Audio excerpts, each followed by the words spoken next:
Muy buenos días, bendiciones a todos. Pongan atención en el devocional de hoy.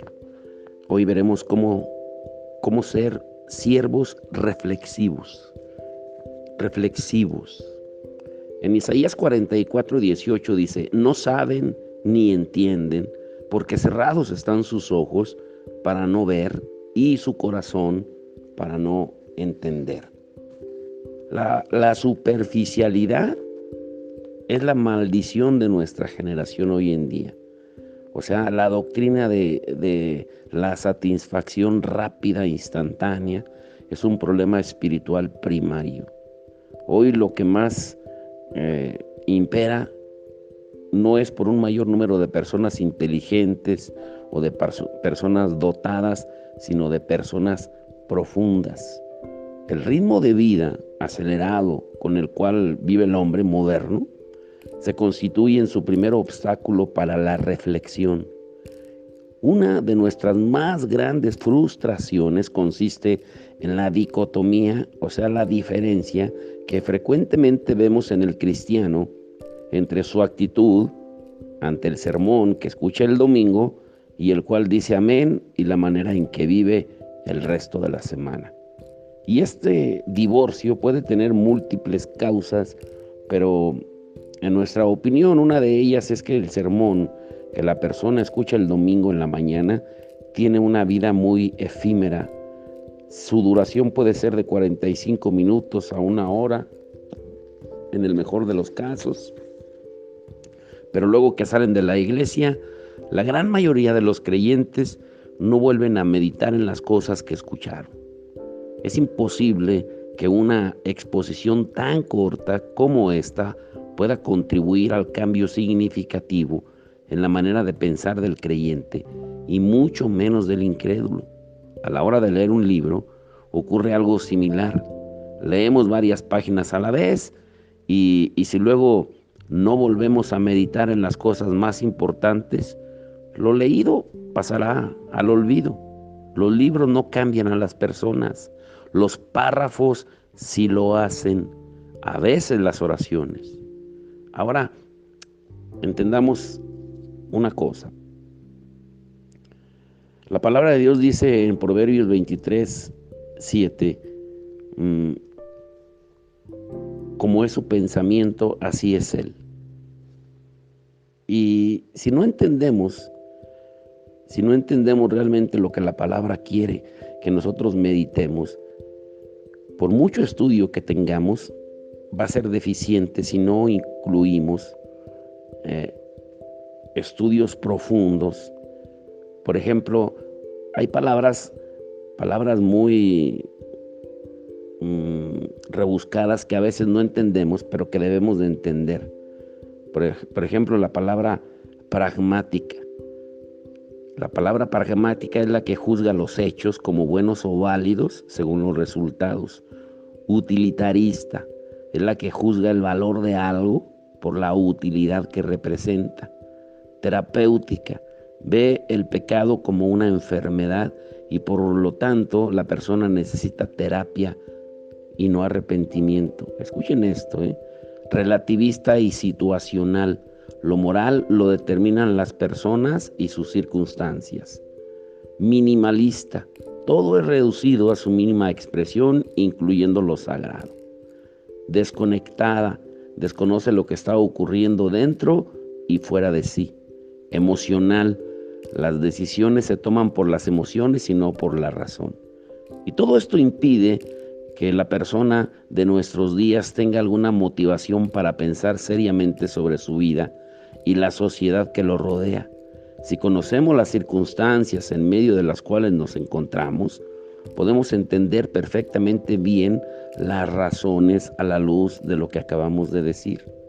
Ahora, 3 preguntas para evaluarnos. En nuestros años iniciales en la fe cristiana, cuando comenzábamos a leer literatura para alimentar nuestra alma, encontramos en uno de esos tantos libros, cuyo título hoy ni siquiera recordamos, 3 preguntas que deben estar presentes en nuestra mente a la hora de tomar decisiones o simplemente de vivir el día a día. Y estas son: ¿esto es bíblico? ¿Cuál es nuestra motivación? ¿Y de quién es la gloria o quién se llevará la gloria? Estas tres preguntas son relativamente sencillas, pero tienen el potencial de causar un profundo impacto en cómo pensamos y vivimos. Podríamos preguntarnos si nuestra motivación es hacer dinero o servir a otros. Y finalmente podríamos preguntarnos a la hora de contribuir a la gente, ¿quién se llevará la gloria? De igual modo, podríamos hacernos las mismas tres preguntas con relación a cada sermón que hemos predicado o con relación a nuestra vida matrimonial. Dicen que el filósofo Pitágoras erróneamente afirmó: el ser humano es la medida de todas las cosas. En contraste, el autor de Proverbios nos recuerda que hay caminos que al hombre le parecen correctos, pero que al final son caminos de muerte, como dice Proverbios 14:12. Por lo tanto, debemos preguntarnos continuamente si es bíblica su manera de trabajar o de vivir para Dios. Es tan importante lo que perseguimos como la motivación detrás de lo que perseguimos. La motivación de por qué hacemos algo en particular tiene que ver con la condición de nuestro corazón y la orientación que tiene nuestra vida, vertical u horizontal. En ocasiones no queremos hacer algo porque consideramos que no está a la altura de quienes somos, o no queremos hacerlo porque entendemos que debieron preguntarnos a nosotros primero antes que a cualquier otro. Pero cuando esos pensamientos surgen, entonces estas tres preguntas podrán ayudarnos a evaluar nuestra actitud. Tenemos que ser personas de propósito definido. La gente es el propósito. La gloria de Dios es la meta. Nosotros muchas veces estamos tan enfocados en hacer las cosas bien, y debemos hacerlas bien, que se nos olvida que hacemos lo que hacemos no por la tarea misma, sino por la gente a quien la tarea sirve. En otras palabras, podemos vivir orientados hacia las tareas u orientados hacia las personas. Miren, escuchen mejor dicho, lo que Jesús dijo en Marcos 6:30 al 44. Los apóstoles se reunieron con Jesús y le informaron sobre todo lo que habían hecho y enseñado. Y él les dijo: venid, apartaos de los demás a un lugar solitario y descansad un poco, porque había muchos que iban y venían, y ellos no tenían tiempo ni siquiera para comer.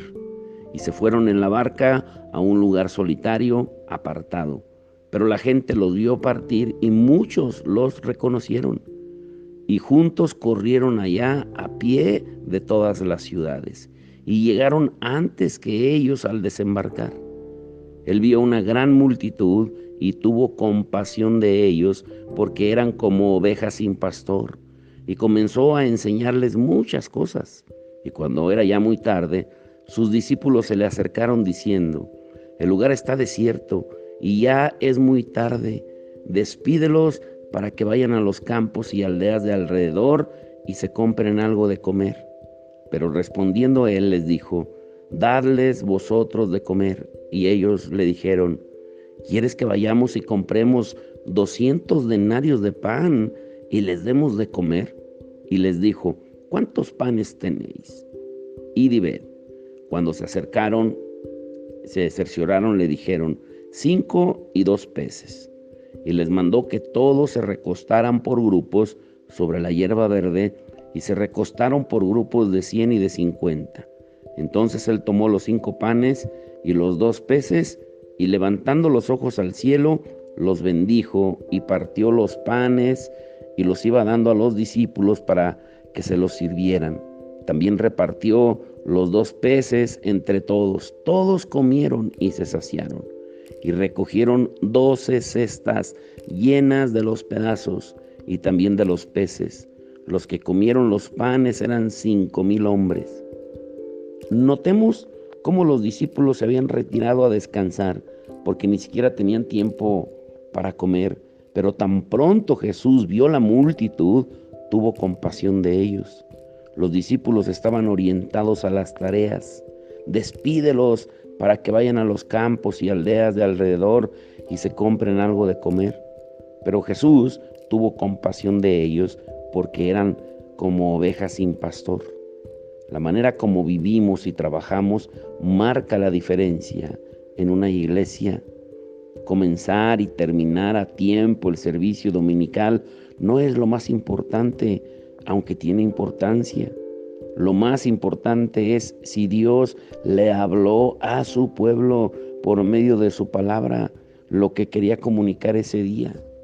Honramos a Dios, ministramos a la congregación, predicamos su palabra.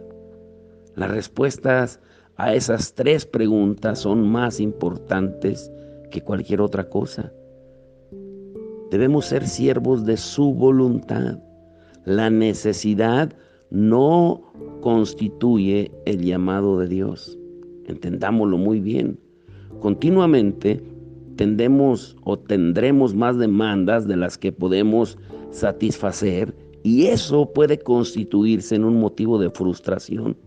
Sin embargo, tenemos que recordar que solo somos responsables de hacer aquello que Dios nos ha llamado a hacer. Cuando Jesús bajó el estanque de Betesda, no sanó a cada enfermo que estaba ahí. El texto dice que había cientos de enfermos, pero Él solo sanó a uno en Juan 5, del 1 al 9.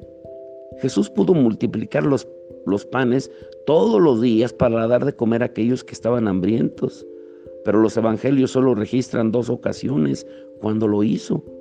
Él entendió perfectamente bien que había venido para hacer la voluntad de su Padre, en Juan 6:38, y no la suya propia, ni tampoco la de los hombres. Al final de sus días, Jesús no dijo: Padre, gracias porque sané a todos los enfermos. Tampoco dijo: Padre, gracias porque di de comer a todos los hambrientos. Más bien estas fueron sus palabras en Juan 17:4, en su última oración: Yo te glorifiqué en la tierra, habiendo terminado la obra que me diste que hiciera. Nada más ni nada menos. En otra ocasión Jesús manifestó en Mateo 15:24: No he sido enviado sino a las ovejas perdidas de la casa de Israel. Él entendió su misión. Otros vendrían después con la misión de extender la evangelización más allá, pero él sabía a qué había venido. Asimismo, en otro momento, Cristo expresó en Juan 2:4, todavía no ha llegado mi hora. Si no tenemos cuidado, abrazaremos una cantidad de tareas que Dios nunca nos llamó a hacer. Debemos ser personas de excelencia, no de perfección. La excelencia honra a Dios. Un líder cristiano nunca equipara la mediocridad con las cosas de Dios, pero siempre está comprometido con perseguir la excelencia, no la perfección. No tratamos de hacer las cosas excelentemente para que nos aplaudan. Debemos tratar de hacerlo porque todo lo que está fuera de la excelencia no refleja el carácter de Dios. Ahora bien, la excelencia no es hacer las cosas mejor que otros. Excelencia es hacer lo que tú puedes hacer de la mejor manera posible. Esa es la excelencia. No podemos predicar de la manera en que alguien como Charles Spurgeon predicó. Esa no debe ser tampoco nuestra medida. No se trata de imitar a los demás. La medida de nuestra excelencia se basa en si a la hora de pararnos en el púlpito podemos estar confiados delante de Dios de que hemos hecho nuestro mejor trabajo de preparación, de que hemos dado nuestro mejor tiempo de dedicación, de que hemos logrado escudriñar la palabra de la mejor manera posible y de que hemos tratado de entregar lo que Dios nos dio de la mejor manera posible.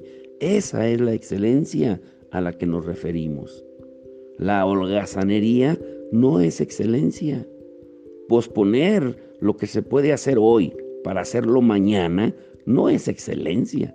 Excelencia es hacer lo que debemos hacer cuando lo debemos hacer de la mejor manera posible. La excelencia tiene un precio que hay que pagar todo el tiempo. No hay victorias a precio de ganga, decía un pasado presidente de Estados Unidos. La mediocridad niega el carácter de Dios. Jesús afirmó en Juan 15:8, en esto es glorificado mi Padre, en que deis mucho fruto y así probéis que sois mis discípulos. No dijo que el Padre se sentía complacido con que diéramos fruto, sino mucho fruto. Nuestro Dios es un Dios de abundancia y de excelencia. El profeta Daniel se distinguió por tener un espíritu extraordinario. Fue un hombre diligente, íntegro y fiel, y eso formó parte de la excelencia. Y no olvidemos que si algo merece ser hecho, merece ser bien hecho. Una de las críticas que más frecuentemente hemos oído de parte del mundo inconverso es la falta de excelencia en los servicios de las iglesias, en la gran mayoría. Solo basta con ver la hermosura y la maravilla de la creación de Dios para saber de qué manera nuestro Padre quiere que lo reflejemos. Debemos ser verdaderos siervos, y en la medida de un hombre no está en cuántos siervos tiene, sino en el número de personas a las cuales sirve. Escuchen esta historia. Se cuenta que un grupo de pastores europeos llegó a una de las conferencias bíblicas organizada por Moody en Massachusetts a finales del siglo XIX, siguiendo la costumbre europea de la época. Cada huésped puso sus zapatos fuera de su habitación para que los empleados del lugar los limpiaran durante la noche. Sin embargo, no hubo quien los limpiara porque no era la costumbre estadounidense. Y al caminar por los dormitorios esa noche, Moody vio los zapatos y decidió no avergonzar a sus hermanos. Les mencionó esta necesidad a algunos estudiantes ministeriales, pero nadie estuvo dispuesto. Entonces Moody recogió los zapatos y solo en su habitación comenzó a limpiarlos y a pulirlos. Un amigo llegó y lo vio, pero Moody nunca dijo nada. Cuando los visitantes extranjeros abrieron sus puertas a la mañana siguiente, los zapatos estaban limpios. Moody nunca contó nada, pero su amigo se lo dijo a algunas personas. Entonces, durante el resto de la conferencia, diferentes hombres se ofrecieron a dar brillo a los zapatos en secreto. Esto es un gran ejemplo de lo que es un verdadero siervo y de cómo puede influenciar a otros con su ejemplo. Tenemos que vernos como siervos que sirven a otros. El servicio no es simplemente una tarea, sino un gran privilegio. Un privilegio es algo que tú cuidas, algo que valoras, algo que entiendes que no mereces, pero que por gracia de Dios te ha otorgado. Los privilegios son tratados con santidad, con cuidado, con esmero, con integridad. Si vamos a servir, tenemos que orar por nuestro servicio, por la tarea que hacemos. Esa fue nuestra oración por mucho tiempo. Señor, hazme un ministro de tu gracia. No importa dónde sirvamos, debemos ser ministros de su gracia. El predicar, al enseñar, al orar, al hablar, al ser un amigo, al escuchar, etcétera, etcétera. Al final, si no podemos ser ministros de su gracia, entonces no estamos listos para servir para la gloria de Dios, porque le vamos a robar la gloria a Dios. Dios desea instrumentos, vasos preparados para poder hacer fluir su gracia a través de sus vasos. Las cosas salen bien cuando la gracia de Dios fluye. Lo único que detiene el trabajo de Dios, por así decirlo, es un obstáculo en nosotros que impida el fluir natural de su gracia. De manera natural, Él hace fluir su carácter a través de sus instrumentos. Pero si no dejas que te moldee, lo que va a salir es tu temperamento. Debemos ser personas justas. No hay nada más desigual que tratar igual a los que no son iguales. ¿Mm? Yo leí esta frase cuando apenas tenía como, no sé, unos 12 años, en un libro que decía la educación del niño excepcional. ¿Mm? ¿Y qué quería decir esto? Bueno, que a la hora de servir tenemos que recordar que el estándar de Dios no cambia, pero la aplicación de dicho estándar necesita sabiduría. No le pedirías a un niño de 1 año que haga sus necesidades por sí solo en el lugar adecuado, aunque lo exigieras de un niño de 10 años. Si como pastor pecamos después de más de 30 años en la fe cristiana, Dios nos juzgará de manera diferente que a alguien que acaba de convertirse anoche. Santiago, uno de los autores del Nuevo Testamento, nos recuerda esa verdad de otra manera y nos dice en Santiago 3:1, hermanos míos, no os hagáis maestros muchos de vosotros, sabiendo que recibiremos mayor condenación, un juicio más severo. En una misma congregación hay personas en diferentes estados de santificación. Por lo tanto, nuestro nivel de paciencia tiene que ser mayor para con aquellos que hacen mucho menos tiempo están dentro de la familia de Dios. Tenemos que ser justos a la hora de juzgar, más cuando ya estamos ministrando. Ser adoradores del único Dios verdadero. Eso nos lleva a convertirnos en lo que adoramos. Dice la palabra en el Salmo 115, verso 4 al 8, los ídolos de ellos son plata y oro, obra de manos de hombre. Tienen boca y no hablan, tienen ojos y no ven, tienen oídos y no oyen, tienen nariz y no huelen, tienen manos y no palpan, tienen pies y no caminan, no emiten sonido alguno con su garganta. Se volverán como ellos los que los hacen y todos los que en ellos confían.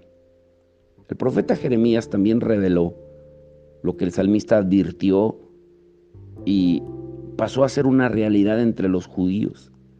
En Jeremías 5:20 al 21 también les dice Jeremías, anunciad esto en la casa de Jacob y proclamadlo en Judá, diciendo, oíd ahora esto, pueblo necio e insensible, que tienen ojos y no ven, tienen oídos y no oyen. Ezequiel también denunció la misma condición del pueblo en Ezequiel 12, del 1 al 2.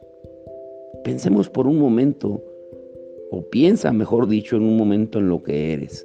Lo que somos hoy es un reflejo de lo que hemos adorado a lo largo de nuestras vidas. Si te fijas en el apóstol Pablo y en cómo vivió, te darás cuenta de que era un reflejo de lo que adoraba. De esa misma manera nosotros tenemos muchos ídolos en el corazón y esos ídolos nos dan sus formas. Las siguientes preguntas pueden ayudarnos a encontrar algunos de esos ídolos. Pongan mucha atención.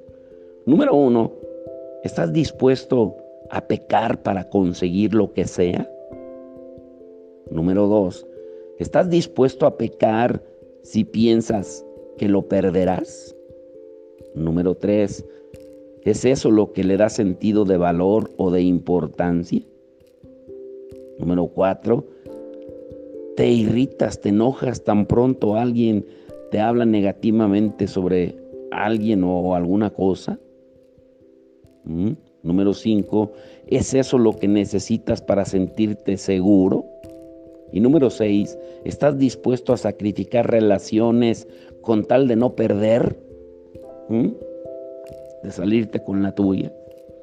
Nuestros ídolos representan parte del esfuerzo humano de vivir independientemente, confiando en cosas o personas en lugar de confiar en Dios. El hombre rechaza admitir que es una criatura dependiente del Creador y por eso hace esfuerzos continuos para construir para sí mismo una vida independiente y segura, que todo gire a su alrededor. Nuestro corazón no tolera que le toquen sus ídolos. De ser así, necesitamos renunciar a dichos ídolos. Si no destruimos nuestros ídolos, ellos van a terminar destruyéndonos a nosotros. Esto es muy grave. Ahora, ¿cómo podemos ser personas fructíferas? El ahora cuenta para siempre. Apenas entendamos esto, vamos a entender que el ahora cuenta para siempre. Nuestra cultura latina no se caracteriza por el sentido de urgencia con el que vive. En nuestro medio hay un refrán que dice: no dejes para mañana lo que puedas hacer hoy. Y de manera muy, a veces hasta irónica, jocosa, burlona, en ocasiones hemos dicho que algunos al parecer han cambiado ese refrán para que digan: no hagas hoy lo que puedas dejar para mañana. Cuando vivimos así, nuestras vidas se complican. Como bien decía alguien, un trabajo dificultoso no es más que la acumulación de muchas tareas pequeñas que no se hicieron a su debido tiempo o de la manera correcta. Necesitamos un mayor sentido de urgencia porque nosotros no tenemos toda la eternidad de este lado de la gloria para llevar a cabo la tarea que Dios nos encomendó. Cuando el día de hoy transcurra, ya jamás volveremos a ver este tiempo. Por eso el apóstol Pablo instruía a los efesios y les decía en Efesios 5:15 al 16: tened cuidado de cómo andáis, no como insensatos, sino como sabios, aprovechando bien el tiempo, porque los días son malos. Cada mañana al despertar debemos pensar de qué forma Dios quiere que llevemos a cabo su voluntad en ese día. No podemos continuar viviendo de manera irreflexiva porque perderemos mucho tiempo y con ello vamos a perder muchos galardones al llegar al reino de los cielos. Obviamente no trabajamos para acumular galardones, sino para la gloria de Dios. Pero en la parábola de los talentos, el que había recibido 5 talentos los convirtió en 10. El que había recibido 2 los multiplicó y devolvió 4. Sin embargo, el que había recibido un solo talento lo guardó y asimismo lo devolvió. El amo elogió la actitud de los 2 primeros siervos y dio órdenes de quitar el talento de la mano de aquel que no usó su tiempo para invertir dicho talento. Así, Cristo ilustra que ocurrirá a la hora de rendir cuentas con aquellos que no han usado los privilegios y las oportunidades que Dios nos ha entregado para glorificar su nombre aquí en la tierra y contribuir a expandir su reino. Escuchen esta frase: donde quiera que estés, está ahí por completo. Vive al máximo cada situación que entiendas que es la voluntad de Dios. Cristo, a su paso por la tierra, lo dio todo para completar la tarea asignada por su Padre, y en eso estuvo su complacencia. Terminando el tiempo, se propuso volver a disfrutar del amor del Padre y de la gloria de Dios que había disfrutado desde la eternidad pasada. Debemos ser siervos sabios. Las ideas, escuchen esto, tienen consecuencias. Esta es una frase muy conocida en nuestros días.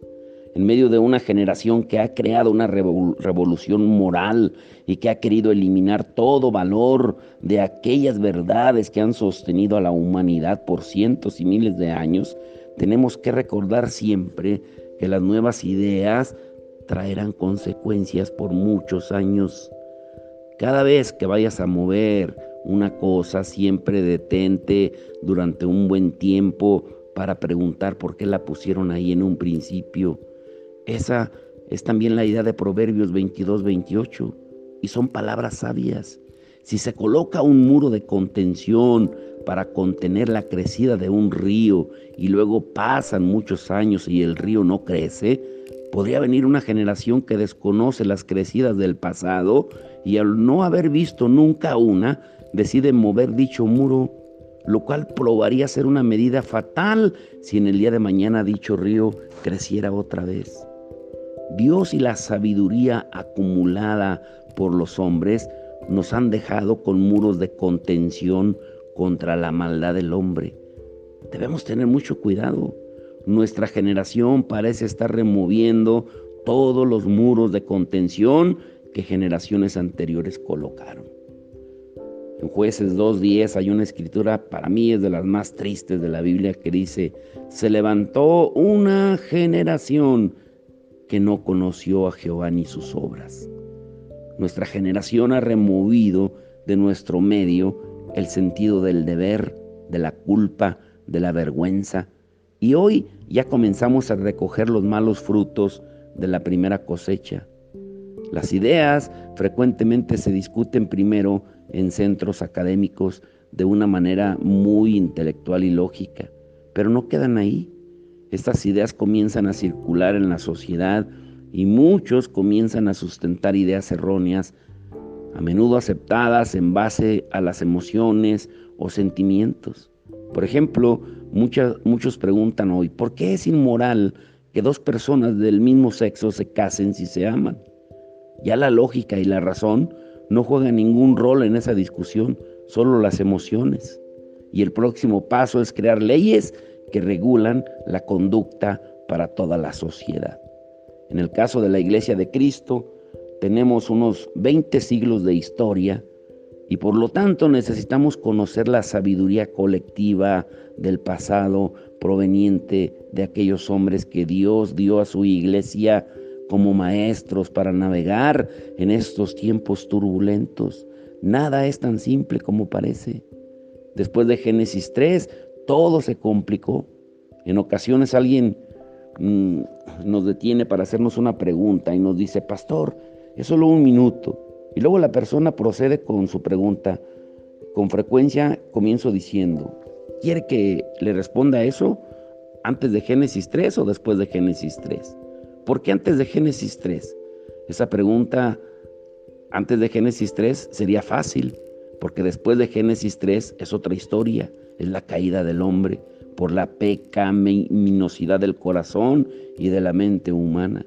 Los únicos dos versículos, se podría decir, que no tienen ningún perfectos, por así decirlo, serían Génesis 1 y 2. Luego lo explicaremos.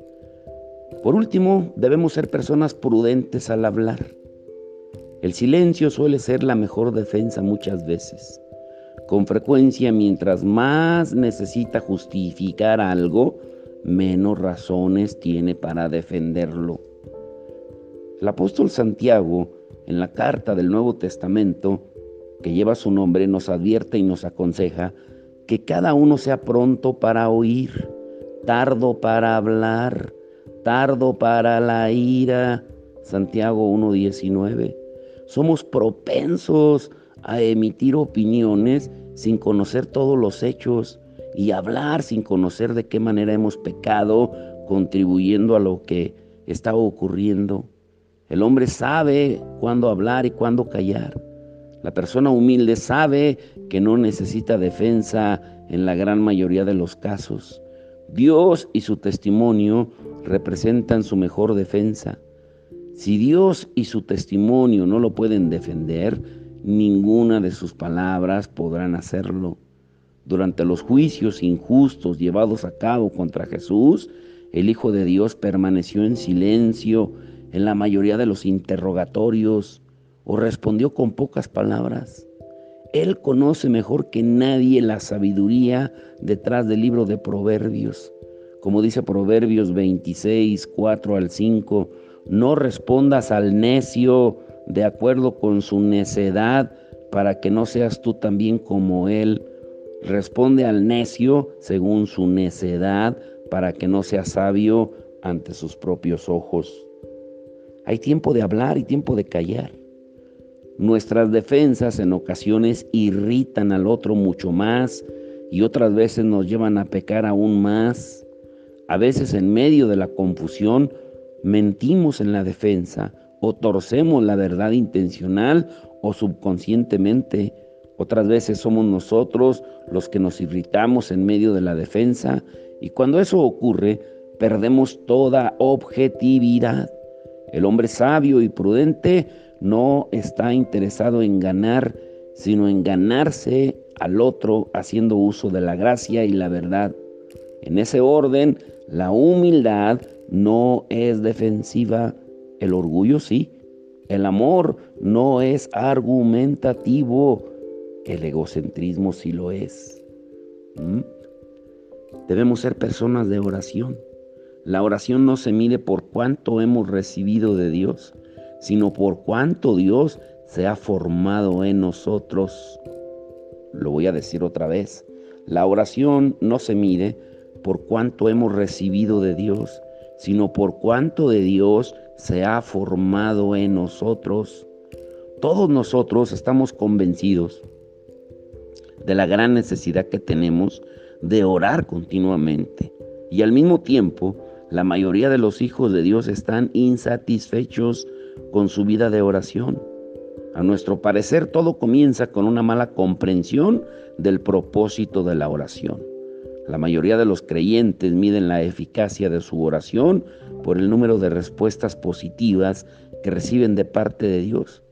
Cuando Dios responde con un no, cuando dice todavía no, o cuando dice bástate mi gracia, el creyente considera que todas esas respuestas son oraciones no contestadas. Cuando decimos que Dios es inmutable y que nadie puede cambiar su voluntad, casi inmediatamente escuchamos a la otra persona decir, entonces, ¿para qué oramos?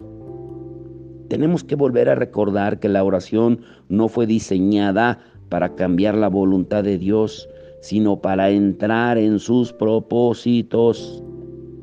Cuando Jesús enseñó a sus discípulos a orar, una de las cosas por las que les enseñó a orar fue para que se hiciera la voluntad del Padre, así en la tierra como en el cielo, en Mateo 6:10.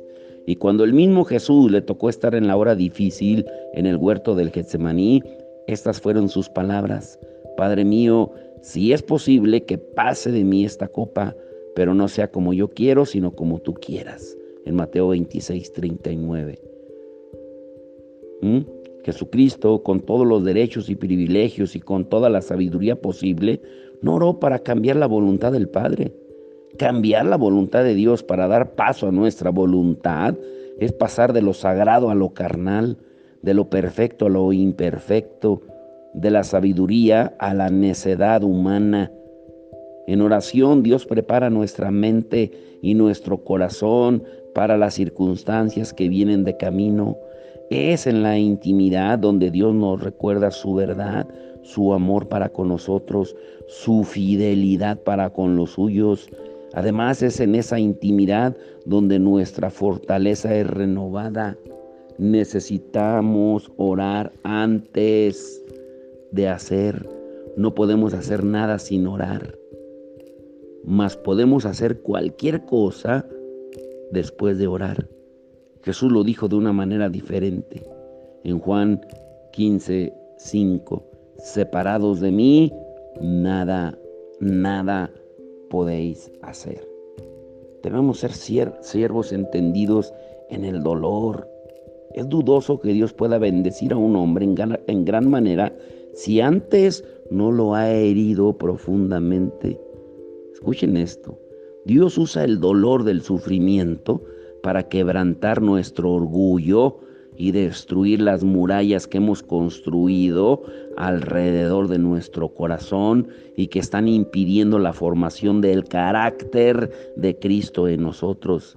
Ese fue el caso en la vida de José, de Moisés, de Job, Jeremías, Pedro, Pablo y muchos otros, algunos de los cuales aparecen en el capítulo 11 de Hebreos.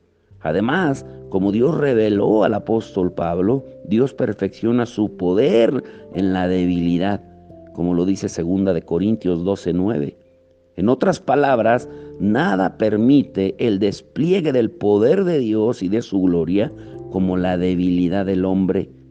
El mejor ejemplo de esto que acabamos de decir es el mismo Señor Jesús colgado de la cruz, después de haber sido lacerado, golpeado, burlado. Solo Dios entiende lo que está haciendo porque su sabiduría es inescrutable.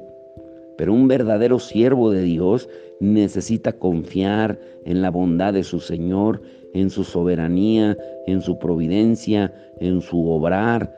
El hombre muchas veces empeora su situación emocional y espiritual al cuestionar el carácter de Dios en medio de la prueba.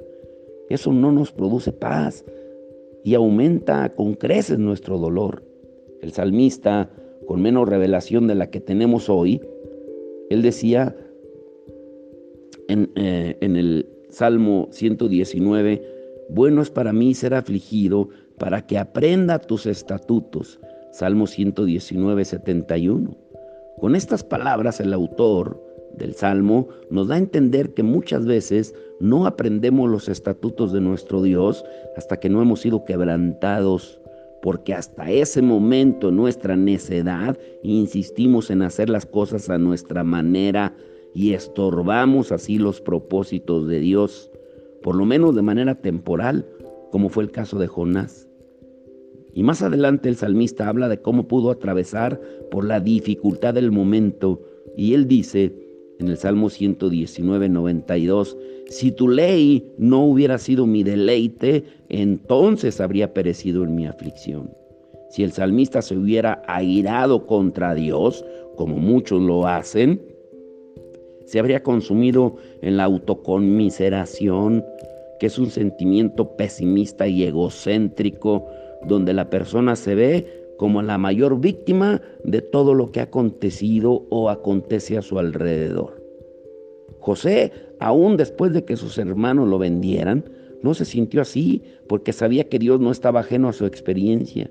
Por eso cuando sus hermanos se encontraron con él años después, no encontraron a un José resentido, como vemos en las palabras en Génesis 50, 20. Vosotros pensasteis hacer mal, pero Dios lo tornó en bien para que sucediera como vemos hoy y se preservara la vida de mucha gente. Por último, como reflexión final, escuchen. Si quieres ser antes de hacer, necesitas cultivar tu mente. Así que no la desperdicies. Ahora bien, recuerda que tu mente no es el cerebro. El cerebro es un órgano, mientras que la mente es una habilidad dada por Dios al hombre que usa las capacidades cerebrales, pero que al mismo tiempo hace uso de la conciencia y de la imagen de Dios en el hombre para razonar las ideas que tarde o temprano tendrán consecuencias. Dios nos llamó a amarlo con todo nuestro corazón, nuestra alma y nuestra mente en Mateo 22, 37, como lo hemos estado viendo. También nos llamó a ser transformados por medio de la renovación de nuestra mente. Romanos 12, 2. Él conoce la importancia de cómo el hombre piensa, porque toda acción está precedida de un pensamiento. Nosotros pecamos con el pensamiento mucho antes de pecar con la acción. Por eso Jesús dijo en Mateo 5:28 que todo el que mira a una mujer para codiciarla ya cometió adulterio con ella en su corazón. No cultivar nuestra mente es malgastar o desperdiciar uno de los mayores regalos que Dios le haya dado al hombre. Los animales no tienen tal capacidad, ni ningún otro ser sobre la tierra. Es algo que forma parte de la imagen de Dios en el hombre. Entonces, si es así, ¿cómo no hacer el mayor esfuerzo para alimentar nuestra mente con la sabiduría de Dios? Otra forma de renovar y transformar nuestra mente es analizar de continuo los eventos de la vida a través del lente bíblico, leer literatura cristiana escrita por personas que han sido dotadas por Dios de sabiduría y discernimiento. Y eso va a contribuir a hacernos cada vez más y más sabios. Y en ese sentido, debemos enfatizar que tenemos un legado de 2000 años de historia, durante los cuales miles de siervos han dejado plasmado para la posteridad aquello que han aprendido acerca de nuestro Dios. No hacer uso de ese legado no es de humildes ni de sabios. Mañana vamos a ver cómo el éxito puede seducir y nos puede engañar. Pero vamos a orar. Padre, en el nombre de Jesús. Señor, te damos gracias, Señor, por tu palabra. Señor, gracias por el alimento, por el maná, Señor. Ábrenos el entendimiento, Señor. Sabemos que a veces son temas difíciles de digerir, Señor, pero que son profundos en nuestro espíritu, en nuestra alma, en todo nuestro ser. Señor, revélanos, ayúdanos a través de tu Espíritu Santo, Señor.